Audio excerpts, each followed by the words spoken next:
walk us through her personal journey in foster care and share what action steps she took, what impacted her life in terms of a social worker. She has her master's in social work degree. She's a graduate of USC. Shout it out for that. She's been recognized throughout California for her efforts to eliminate child abuse through her advocacy work. She's led some amazing leadership opportunities around Senate Bill 1252, which is a bill that provided housing for former foster youth. And she's an author. She's published 2 books, What Are You Reaching For? And The Opportunity Guide. Clap it up for that. She's traveled and impacted many lives. Also, she has 2 beautiful children that are here with her, Amara and Mulumbo. Yes. And one thing she likes to do is she loves to surf. How about that? So I present to you, Sade. Well, let's have Sade.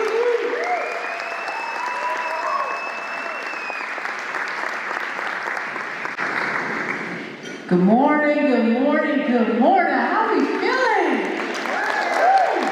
Look, they started playing that music and I started feeling it in my body. I said, oh, this is a place for me.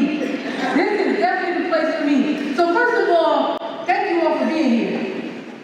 You could have been anywhere in the world, but you're here. And I just want to say I appreciate that. This is the last day, so I know, some of y'all could have skipped out on the last day. But let me tell you, I really hope that you all are going to take today and really begin to actually use it throughout your entire, not only just today, but for your whole entire career. And so I'm going to get into not only just my story, but just what are some ways that you, as a professional in this field, can actually begin to impact some of the families and children that you all work with. And so you can see in that picture right there, that's myself. That was a trip that we had took to Colombia. And the reason why I bring that up is not to show off or state that we went to Colombia, but to really give you an idea about what the work that you all are doing and the families you're impacted, the places they can go after they interact with you. And so as we go throughout this journey, towards the end, I'll have a little section for Q&A. So please start thinking about some questions that you might have. And this is definitely a place for you to ask those questions. For me, I've been able to heal from a lot of the trauma that I've been through as a child and as an adult. And I want to show you how sometimes as we begin to grow, those of us who've been through foster care, how it impacts our adult lives too. But there's a turning point that can happen. And I want to walk you all through that turning point. All right, so the first slide. So hi, my name is Sade Burrell, just in case I did not say it in the beginning or you didn't hear it in the beginning as well. And so Sade Burrell, my name, I was named after a singer. Anyone ever know the singer Sade? Yes. Yeah, Smooth Operator, Your Love is King. Those are some of her top hits. I always know when people don't know who the singer is because they say Sadie or Sade, right? And my people from my culture, they love to call me Sade. I said, no, Sade. So the name, the term, Sade, the singer, she is and British, and her name is actually Fola Sade. And so one day I was at this organization called Just in Time, and this young woman walked up to me and she said, do you know what your name means? I said, yeah, Sade, Your Love is King, Smooth Operator. And she's like, no, it's deeper than just that. She says, your name actually means you use an honor to protect the crown. I said, say that one again. Use an honor to protect the crown. And as I began to reflect, I've had to live within that meaning of my name. Now the crown changed. Sometimes it was my siblings. Sometimes it was my education. Sometimes it was my children. But the crown always changed. But me operating from a sense of honor never changed. So when I found out the meaning of my name, I said, the power of names. The power of names. And so this is me actually in Colombia looking at another a painting of a black woman on a building. And one thing about Cartagena, Colombia, they have black women painted all over the buildings. They truly have an appreciation for black women. And for me, it was important for me to take my children to see that, because this represents me looking at the former me. You know, if I could go back in time, it's going to be all right. If I could go back and look at myself when I was locked up in juvenile hall at the age of 12 and 13, 14, and say, hey, don't worry, it's going to be okay. Policies in place to protect children such as yourself, but there's going to come a time where their children don't have to go to juvenile hall just because they're on probation. That eventually the system's going to understand that it's not in the best interest of the child to lock them up because they were simply following in the family business. Your mother's a lawyer, the chance of you becoming a lawyer increases. Now I'm gonna get real vulgar right here. If your father's a pimp, chances of you becoming a drug dealer very high. Our environments impact us. I was around a very violent environment. So I began to go into the family business at that time. Unfortunately, the system at that time said that and we have places for you. Now in San Diego, I was in San Diego, California when this had happened, and when I was on the 805 freeway. If you ever go to San Diego, you got to get on the 805 freeway. The 805 freeway actually, for me to drive to work every day, I work at San Diego Mesa College. I'll get a little bit more into that. When I drive this to my job every day, I have to pass on the 805 freeway. On the left-hand side of the freeway is actually juvenile hall. In my interview, when I interviewed for Mesa College, they said, Sade, what is it about college that makes you want to work here? I had I could have lied and said, I just love the culture. I didn't know nothing about the culture. Or I could have been honest.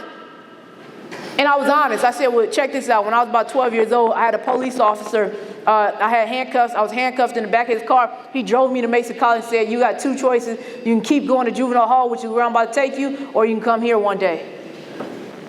Little did I know I would become a professor at San Diego Mesa College 10, 15 years later.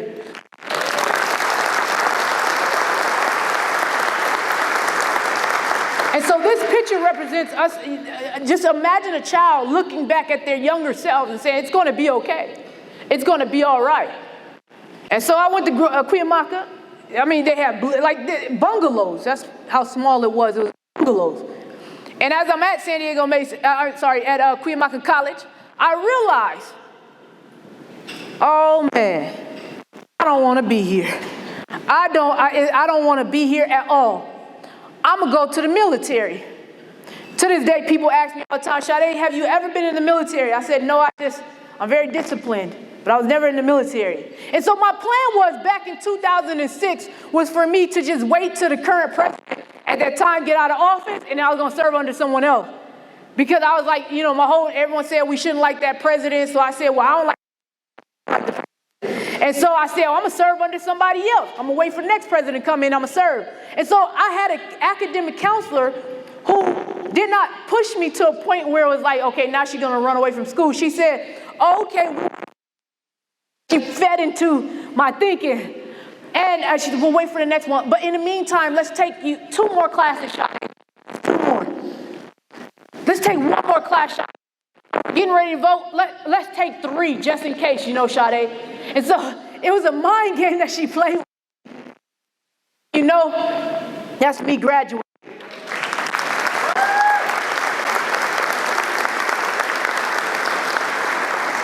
Well, I'll tell you one thing. If I could look at myself and say, woo, you got a life coming to you. I mean, I was just as happy as they come. I did not know life was getting ready to hit me. I'll tell you that much. And so then I transferred over to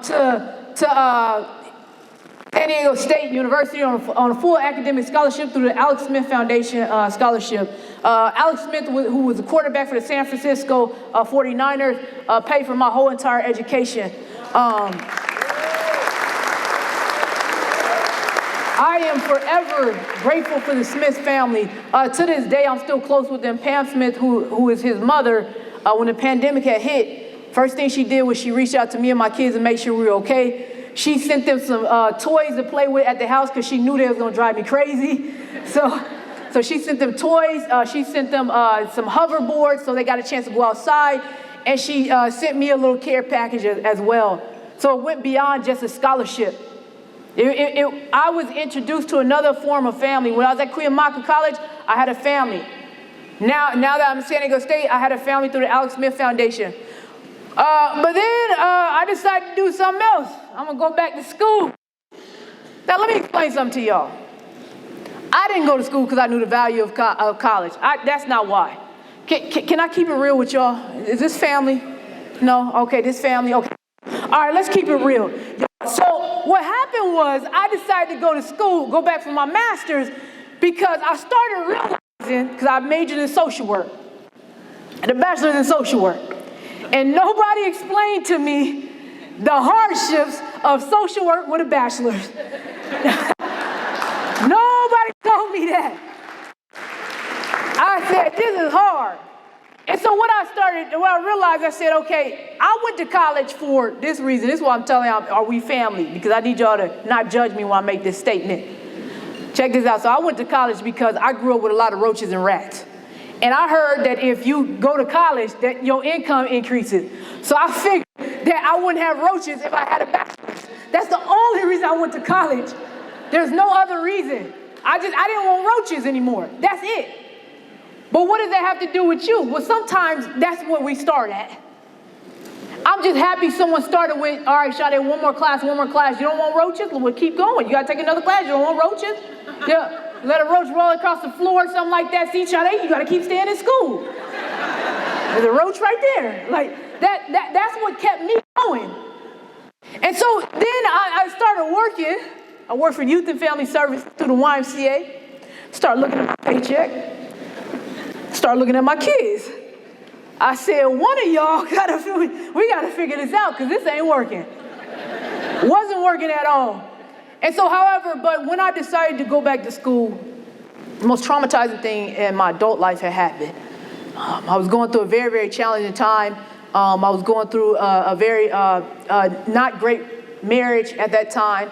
And I had just quit my job, and the deal was, hey, you go to school full time, I take care of the family.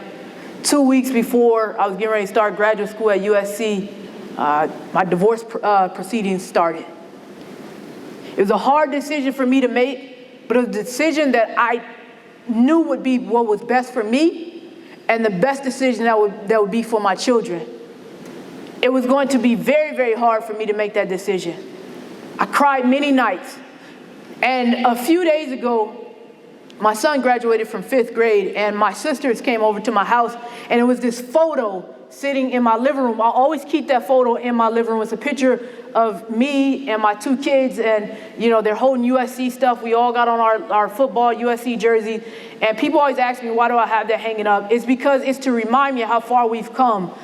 I can remember those 2 weeks before school started, and I said, how in the world am I going to do it with 2 kids on my own and as the sole provider of these children? Every month for 2 years I was in court. Every month. Every month it was always something traumatic going on. And how do you deal with that? I don't always know how I would deal with it. However, these past few years I've taken time to reflect. And my sister would say to me, I cannot believe you did it. She was getting ready to cry, and it almost made me cry. She said, I can't believe you did it. I don't know how you did it. I cannot believe you did this. How did you do this? She remembers watching me go through that. Not only did we go through that, but my brother was diagnosed with cancer, brain cancer. It was not curable. He was going to die. And I spent the last few years of his life convincing myself that he wasn't going to die. No, they said stage 4. Oh, well, maybe it's 10 stages. You just at halfway mark. I'm making up stuff so I can figure out a way. However, you fast forward, that's me and my kids. I graduated from USC 2015 with my master's in social work. All thanks and honor belong to God for allowing us to do that. You can see my kids. If I go back to this slide, you can see that I did not have kids. Watch this. I did not have kids there. Look how I was smiling, y'all. Look how I was smiling. Hey, come here. Then by the time we got here, they tired too. We all tired. Everybody tired. Yeah, we all tired. Yeah. You really, mommy? Really? That's what we doing? However, but we don't stop there. Should we stop? I don't know. I had to ask my kids for permission for me to go back to school. I'm in school currently right now, working on my doctorate in educational leadership. Thank you so much. I am finishing up, this is my second year, I'm finishing up. In fact, I start my summer school classes on Wednesday of next week. So I'm very excited about that. But please know that this time I asked my kids for permission for me to go to school because I understood that their lives were drastically going to change with me going to school. And so I'll share this quick story with you all about me going back to school. I know that there are some people in the room. I got a chance to run into Emma outside. If you don't already, at the end of this, I'll show you my social media contact. I have this thing where I call it the 4 a.m. grind. Every day I wake up at 4 a.m. Every day, including today. I was downstairs in the lobby around 6:30 studying. I was upstairs studying, and now I was in the lobby it was about 5 a.m. I was studying. It's real quiet, real peaceful, everything. I love studying and waking up at 4 a.m. I read this book called Discipline Equals Freedom by Jocko Willink. And my friend gave it to me when she found out I was getting ready to start my graduate program at UCSD and Cal State San Marcos. Cal State San Marcos is a joint doctoral program. And so she bought me this book, and he wakes up at 4:30. And so I like to mimic the behaviors of people who I've understood to be successful. So you'll learn throughout your time as a professional that people begin to mimic behaviors, which is why a lot of people who experience foster care major in social work, because you all impact their lives, and they're like, I want to do that for someone else. So I've learned that very on that I mimic people's behavior. And so I said, I'm going to do 4:30 a.m. First few times it was very hard, and then I got used to it. Then when time changed, I said, I'm going to just go 4 a.m. So I've been waking up at 4 a.m. for the past year and a half now, almost 2 years. And I study. Why did I do that? Because, again, I asked my kids for permission for me to go to school because I knew their lives were going to change. That's not fair to them for me to be running around the house. Everybody be quiet. I'm studying. They'll be like, well, I ain't going to school. I remember Mommy yelling at us, talking about she needed to study. I don't want to do that. So I said, let me find a time during the day when I know for a fact they're sleeping. And it doesn't interrupt their time also with me as their mommy. Because they don't care if people call me Professor Burrell. They don't care if people call me Sade. They don't care. All they care about is me being mommy. So how do we not interrupt their lives? And so me waking up at 4 a.m. in the morning allows me to be able to do that. People think that, Sade, that's a little bit too much. That's too much. But let me tell you this. One thing I've learned in life is that when you really want something, you do it at any cost and at all costs. And that's what we have to do even here today. So people begin to ask questions. Why would you want to go back to school again? In fact, my family, and this is one of the problems with being a first generation college student, is that your family don't always understand. My family diagnosed me with a mental disorder because I went back to school again. I couldn't believe it. They said, yeah, Sade, she get the manic in her is just, that's why she's going back to school. I said, well, now when I talk to people, such as yourselves and things like that, we can laugh about it, but they truly believe it. Because in their mind, they're like, why would you go back to school again? You don't even need it for your job. They don't even know what I do for a living. Right? So these are just some of the things that they do. Why would we do this? It don't make sense, Sade. But isn't it enough? My answer is no, right? So I want to talk about my research real quick, and I'm going to get into who I am and things like that. So my research is really going to focus on leadership. At some of these colleges that I work at, I noticed that foster youth come to the colleges and we have programs that serve them. I had a program that served me.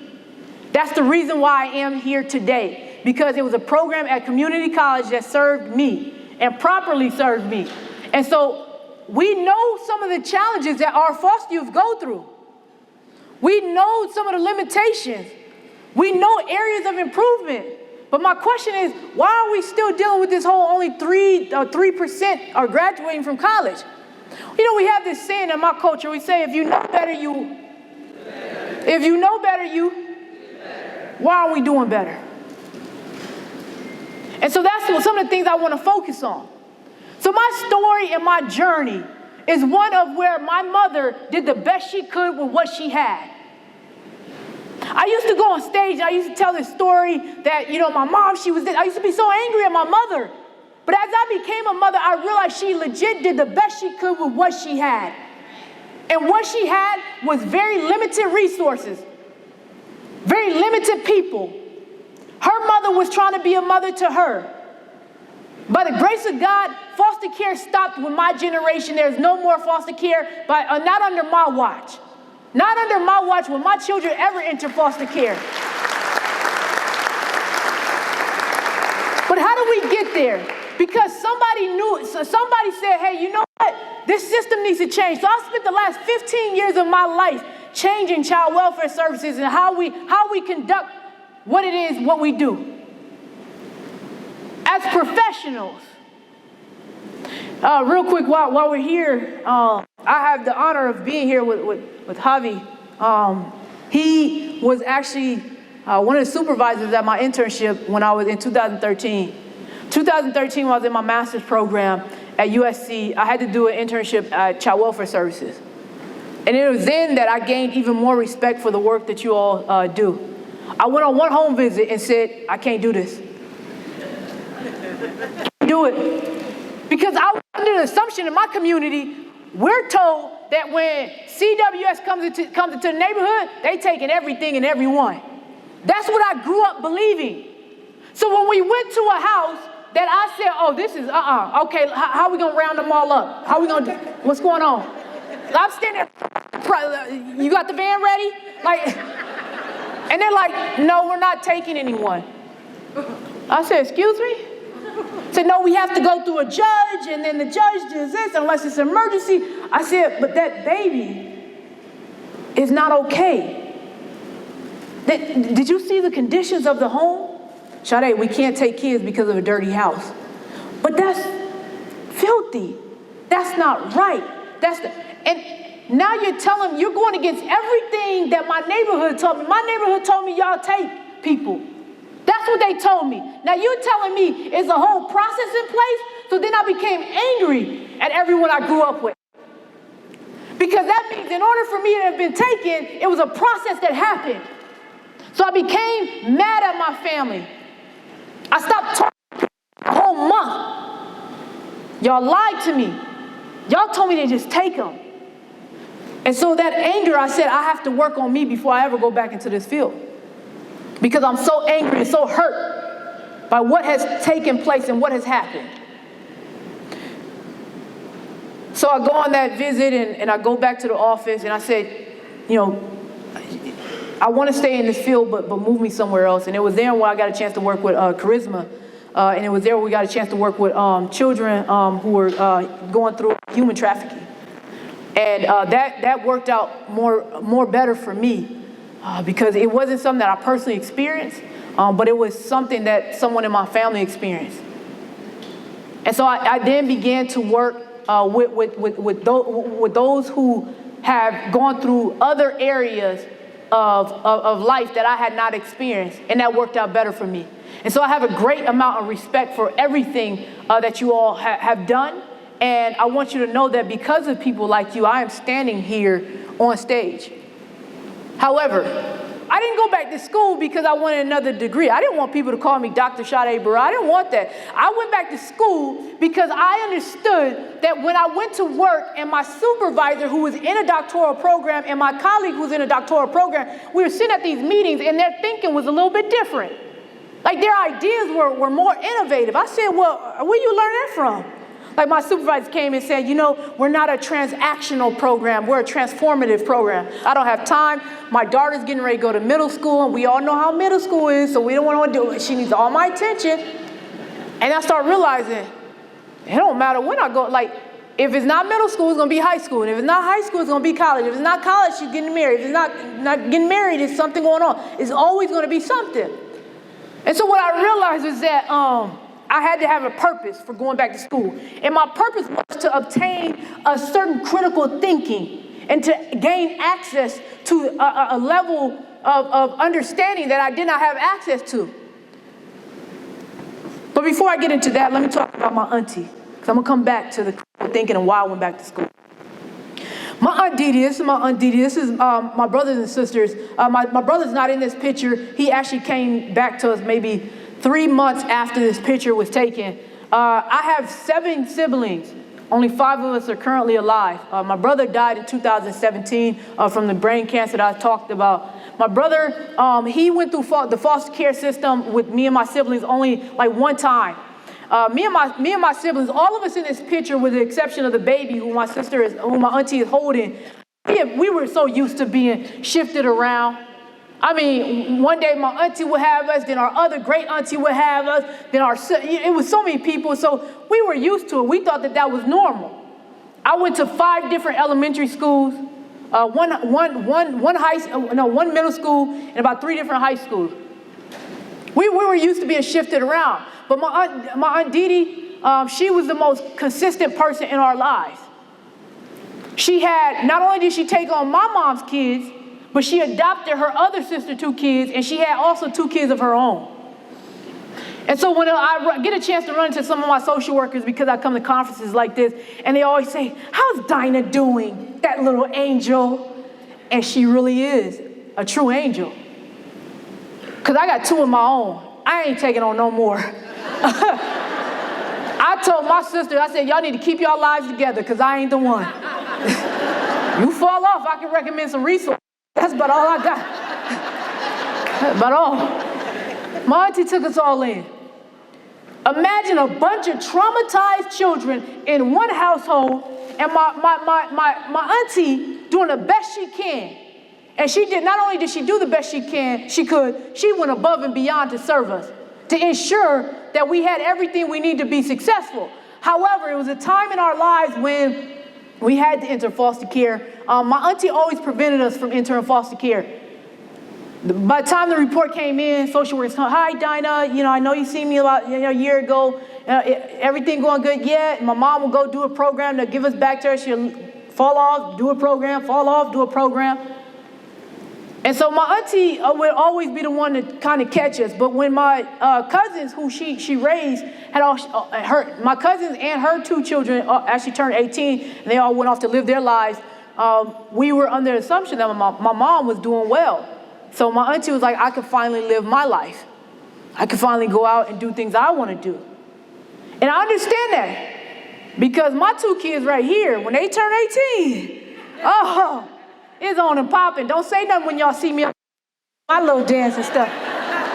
No, I done sacrificed my 20s for this right here.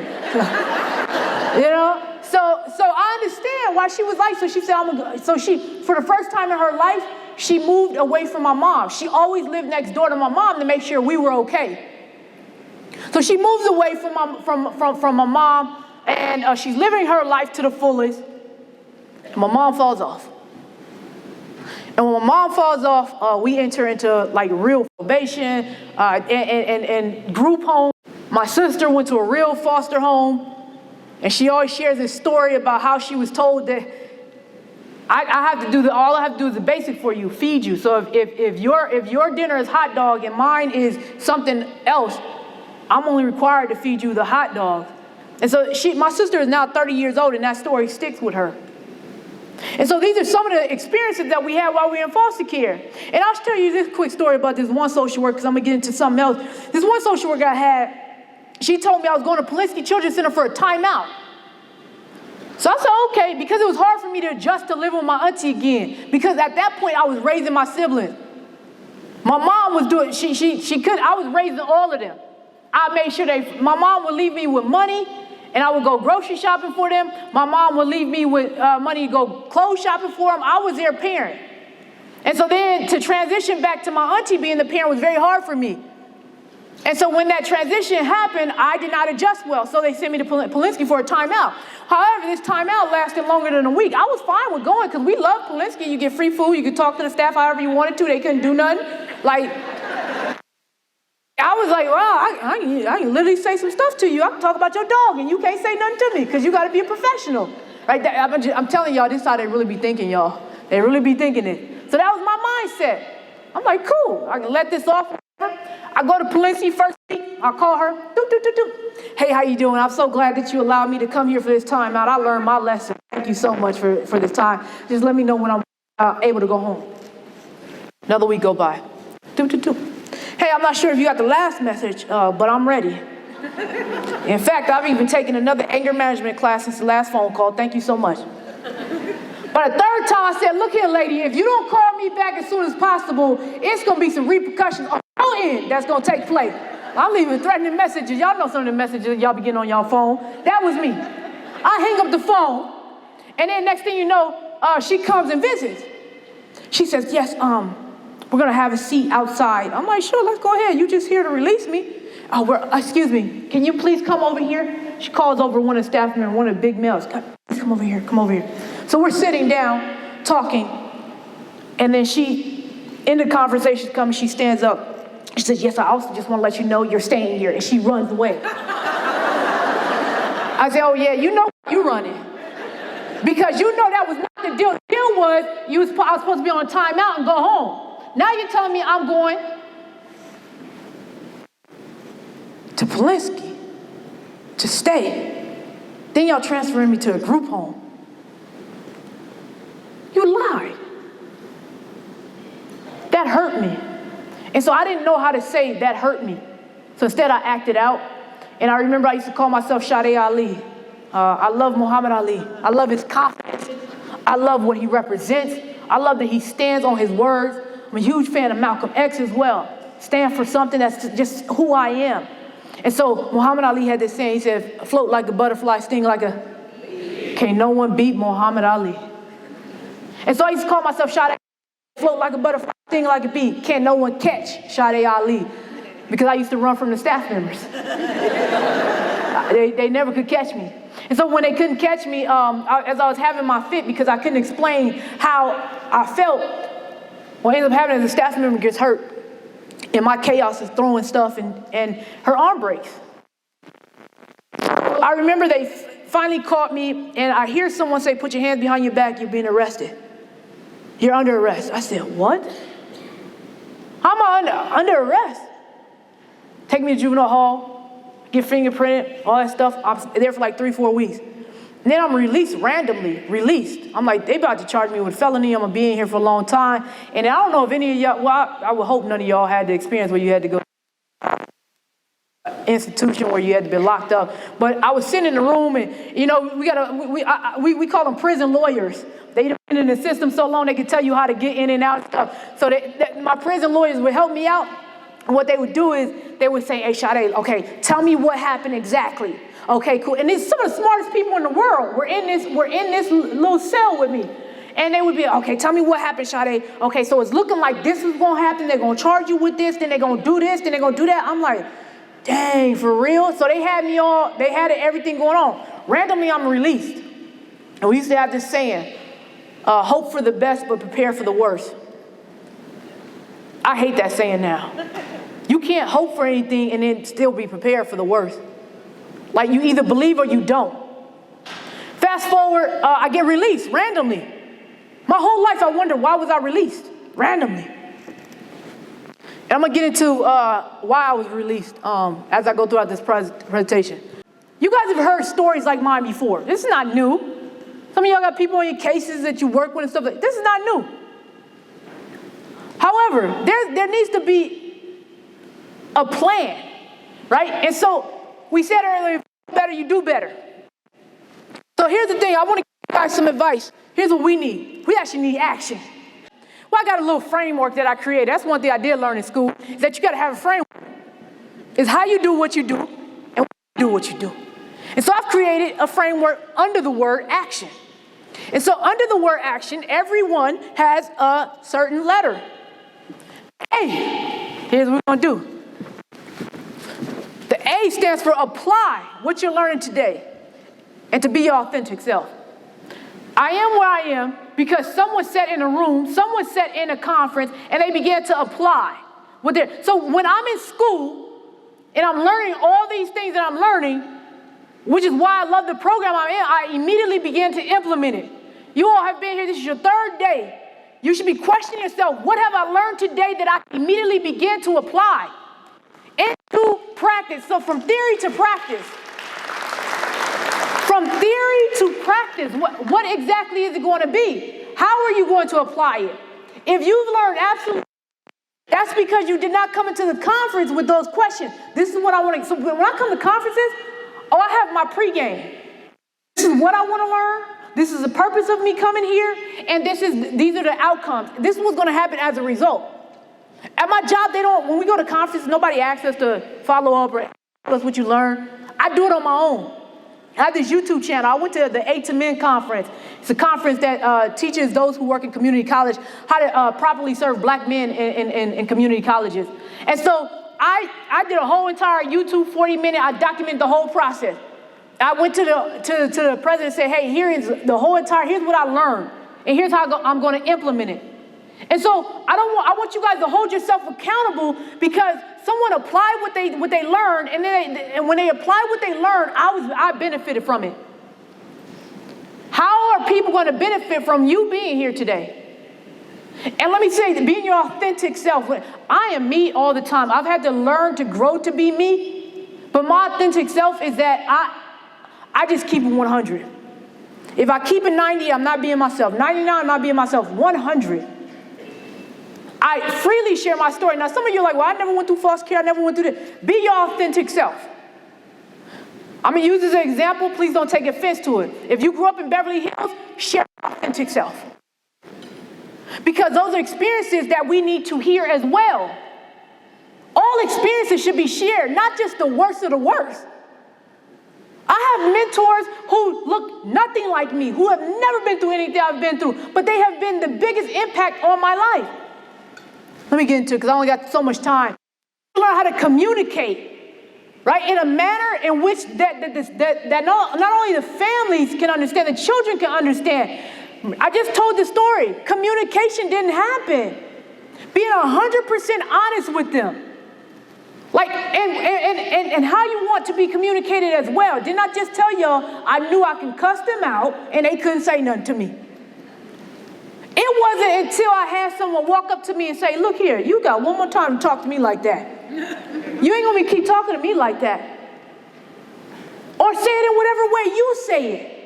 Hey, let's talk about how we talk to each other. I talk to my kids like that all the time. Don't answer me what? Huh? It's either, excuse me, I didn't hear you. Now, when they were little and they used to listen to me a lot, they used to say, yes, ma'am, no, ma'am. And people always say, well, why are you so strict with that? Because when they enter the world, it's a certain way I understand. I'm teaching them that level of discipline. I taught them how to communicate. Teaching them, how do you want me to talk to you, and how do you want me to talk? Communicating with these families is crucial. So now I want you to take the time to cultivate a relationship. And I know some of us have like large cases and large families and organizations that we all work with. But is it possible for us to cultivate a relationship? And I'm going to get into why this was so important, right? This is you taking the time to say, hey, you know what? Even if it's just me taking an additional 5 minutes to be here, that's okay. That's okay. Additional 5 minutes. Hey, what do you like to do? Before I came up here, the MC asked me, she said, what do you like to do? That meant the world to me. I said, I like to surf, I like to travel. That being able to sit at the table for them for like 5 minutes and talk to them, to cultivate a relationship. How are you going to do that? What did you learn here at this conference that allow you to do that? The I want you to initiate, right? Expectations. That means that not only have I communicated how I want to be talked to, but let's go over expectations. Hey, this is what you need in order to receive X, Y, and Z. This is what you got to do. So if someone would have came to me and said, hey, let's talk about expectations. I expect you to do X, Y, and Z. I know I'm going through these fast, but I want you all to think about them. In these tough conversations, when we're communicating, how are we initiating those expectations? Oh, what are the family options? That's one thing I used to love about some of the social workers I had, is that they gave us options. They didn't say, hey, here's a plan, you either do it or you don't. I was talking to someone back there and they were explaining that how sometimes families actually feel as if they have to do exactly what you want, because no other options are presented to them. Hey, if you do this, or if you go to this organization, or if you reach out to this for support, these are some of the things that you can get, you can receive. Is the family voice truly included? How do we include the family voice? I'm telling you, it does not take a rocket scientist to simply say, what do you want? I think that we've got so caught up in some of these, some of the different ways I think some of the trainings that we receive, we need to simplify. And it's legit just asking, what does your family need? What do you want? A year from now, where do you see yourself? How simple is that? But how impactful it is. They want the family and the child to feel noticeable. Not like they are another person in the organization and working with you. How do you make someone feel noticeable? Sometimes it's just, I see you. Wow. Oh, I went to one of your meetings and they said that you went to school all days? That whole week? What did you do to celebrate? And they're like, oh, no, I don't want to celebrate. No, we celebrate that. How are you? You know, my supervisor at my current job taught me how to celebrate, how to feel noticeable. Because I grew up in a system that never noticed me. Or if they noticed me, they will only notice me because of my terrifying, traumatized story.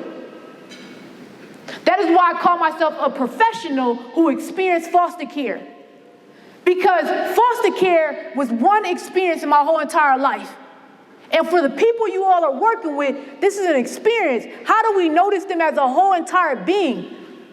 By recognizing some of the small things. I came back to work on Monday and they gave me some flowers. That's being noticeable. Now, I'm not telling you to go out and go buy everyone in your organization gifts and things like that. I'm just saying, I see you. It's good enough. That's my social worker, Helen. Y'all remember I told y'all that those charges were randomly dropped? I went to Child Welfare Services as an intern. That's where I met Javier. And they did a newsletter on me. And I was kind of used to people taking my story and just rolling with it and saying, oh, look, we got a foster youth, now they working for us. I was kind of used to that. But I'm so thankful I agreed to it. Because I randomly got an email and it said, hey, are you Sade Burrell? I said, well, my email said that. But what got me was, they started naming all my sisters and my brother. Now, let me tell you about them. I got the easiest name to pronounce. They all got the Ishas and the Keishas and the Rishas. They got all of that. Ronisha, Sharnisha, Shanice, Shakisha, Rayshonda. Like, they got all that. So I said, whoa, how you remember that? So when she said that, I said, I looked, Helen, Miss Helen. When I went to Polinsky the first time, I remember telling her I'm on probation, and she knew at that time people on probation could not go to Polinsky. She lied to keep me safe. They didn't come get me till 2 days later because she did not disclose that I was on probation because she knew where they were going to take me. She walked up to that staff member whose arm was broken and said, we don't press charges against these kids. I know what she did was wrong, and she's going to know it's wrong one day, but we don't press charges. I was 24 years old in that picture. I sat down with her and I asked her, how did those charges get dropped? She said, I told her we don't press charges.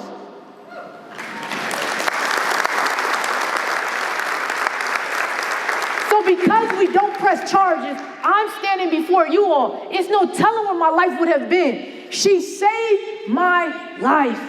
My auntie saved my life. My children saved my life. And that's us in Columbia. That's me and my kids. I want you all to see what happen for each and every one of you, the outcomes for the families that you are working with, if you decide that I'm going to not only come to conferences and just enjoy it, because Disneyland right up the street. I know Disneyland right up the street. Not just enjoy Disneyland. You legit have the power to change a generation. It is very hard for my kids to understand my story. That was the point. I don't want them to relate to my story. I want them to empathize with it, but I don't want them to be able to say, yeah, I too. No. And so real quick, if I can have my son and daughter, y'all come up here. Come on up here. Y'all come on up here. This is my kids right here. This is my son. He wants to be an actor when he grows up. Tell me your name. And it's my daughter right here. She wants to be a dancer. Tell me your name. Amara. So I'm not going to ask too many questions of them because they're going to get up here telling the truth too, because I teach them to be their authentic selves. And we don't need that, right? But I want to do something. It's something I want to say. Come on over here. I want y'all to look at us. You all have the power to impact a family to where a young man can grow up and say he wants to be an actor. A young lady can grow up and say that she wants to be a dancer. You're looking at a professor right now who went through foster care. So you take this conference and you take everything that you've learned and you begin to take every single letter of action immediately. Because this is an example of what can happen. And I want to share two things with you all. These are principles that we all live by. And we want to share with you all too right now. One of them is sacrifice is needed in the process of becoming a greater vessel. Sacrifice is needed in the process of becoming a greater vessel. That means that there might be sacrifices that have to take place. That means you sacrificing the fact that, hey, I'm super tired from this conference, but let me just do 5 more minutes of reviewing my notes. Let me just take 1 more minute. I'm not asking for an hour. I'm not asking for you to change your whole, I'm just asking for 5 minutes on how you're going to apply what you've learned in this conference. Second principle is, and this is very important, although others do not work, let us work without complaining. When we have the mindset of an owner, we can work with what? Joy and ease. Joy and ease. He ain't looking no paper. He knows that principle by heart. We live by that. Although others do not work. Right? Let us work faithfully. Faithfully. Why did it start off with although others do not work? Because there are going to be people in this conference, they don't hear nothing that happened today. They just here just to be here. You're going to go to work and you're going to be looking over at someone like, now they done came in every day and done nothing at all. They ain't serving these families the way they need to be served. They're not doing it right. You're going to want to criticize them. But I want you to remember that although others do not work, let us work faithfully. Right? And when we, without complaining, because when we work with the mindset of a master, we can work with joy and ease. Joy and ease. So leave this conference being the best version of yourself. And the best version of yourself is going to actually be received through these families. And so I know I said I was going to leave it time for Q&A, and I apologize. I'm going to be here for a little bit. I got excited, and I started talking too much. And I hope that you all can forgive me for not doing the Q&A. But with that being said, hey, my name is Sade Burrell. Hey, y'all stand for something. Thank you so much. I appreciate y'all.